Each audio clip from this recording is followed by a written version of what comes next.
Welcome back to the shop. Today we've got a 2006 Eforce Supercharged Corvette that was supercharged maybe 5 or 6 years ago. So we're doing a checkup on this car, getting it ready for springtime. It's been sitting in storage for a very long time. So there was a couple of areas we wanted to address. One thing being, we're going to be taking the lid off of this supercharger to see what's inside and address some issues that were found, and then hopefully get this thing back up and running and do a data log on it and double check and verify that the tune is on. So stay tuned and we will get this thing apart.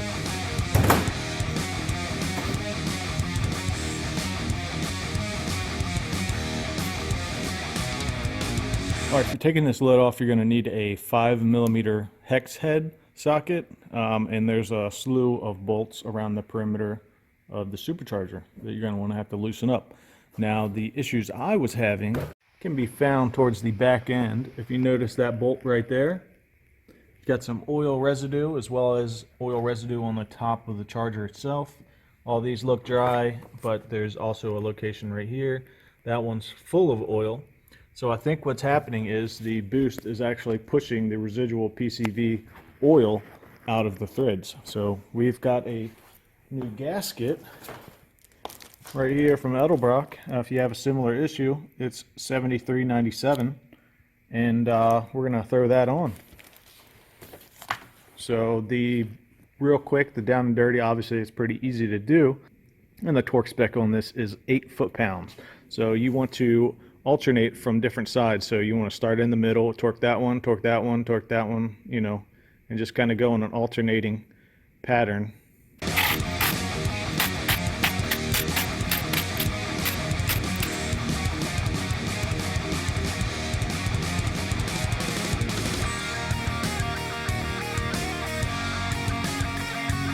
Alright, so the gasket looks pretty good. The bolt holes that had oil in them, you can kind of see that there is some oil residual around the threads. That one as well as this one here in the front. But overall it looks good. Didn't even really get tore up, so I'm sure if you end up taking these apart just to machine the cover or do whatever, you might be able to get away with reusing the gasket. Just keep an eye on it. But yeah, nothing's really blown out on the gasket. It's got a metal core, so paper-backed metal core, so very strong. So this is pretty much what you got. The boost comes in from the back. This is the bypass valve that we looked at in the previous video. Basically, when you're off throttle, it opens up and you're not compressing all that air. Helps with fuel mileage. Looks like they've got 2 intercooler bricks in here on both sides, pretty large, pretty good size. They have it sealed up around the edges with what looks to be maybe like a RTV sealant. Nothing wrong with that, it works. But yeah, surfaces look great, so I don't think it's any damage or anything weird going on. I think maybe these bolts might have just backed out. They did have thread locker on them, so we will be reapplying it.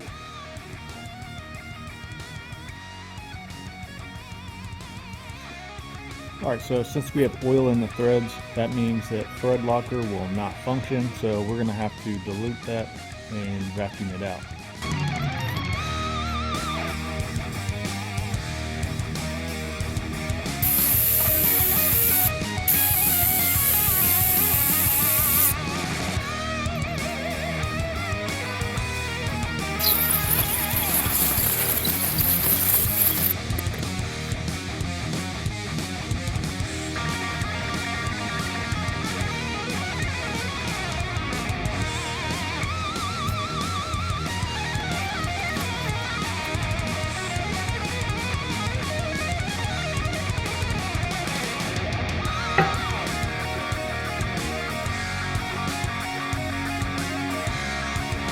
Alright, so we got the manifold top back on the supercharger. So now we're going to throw those bolts. We clean the threads inside the blower as well as the actual bolts themselves. So we're going to lock them in with some Permatex blue thread locker.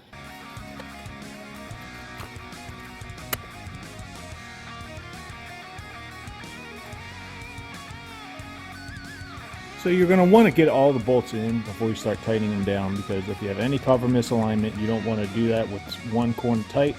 So keeping them all loose will allow us to shift it around as each bolt goes in.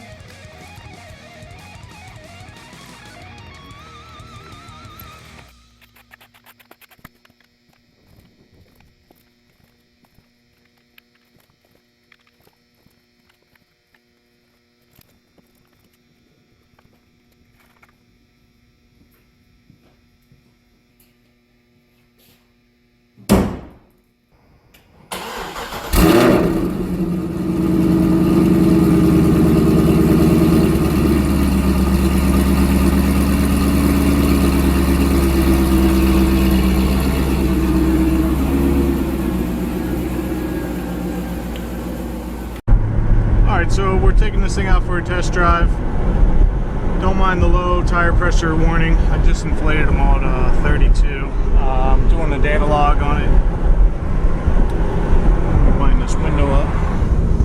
So, Eforce Supercharger 2006 Corvette, 6-liter LS2. He says he was a little down on power, and I believe it was coming out of that manifold. I think we just had a boost leak. So, we'll do a quick little rip. First thing, we'll make sure there's no cars on the road, no animal carcasses.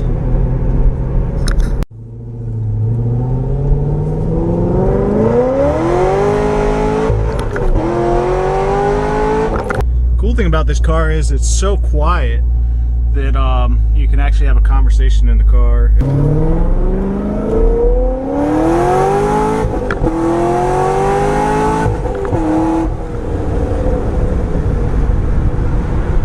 So we just did a quick little run. Let's see, we hit a max of 177 kPa minus atmospheric of 14.69.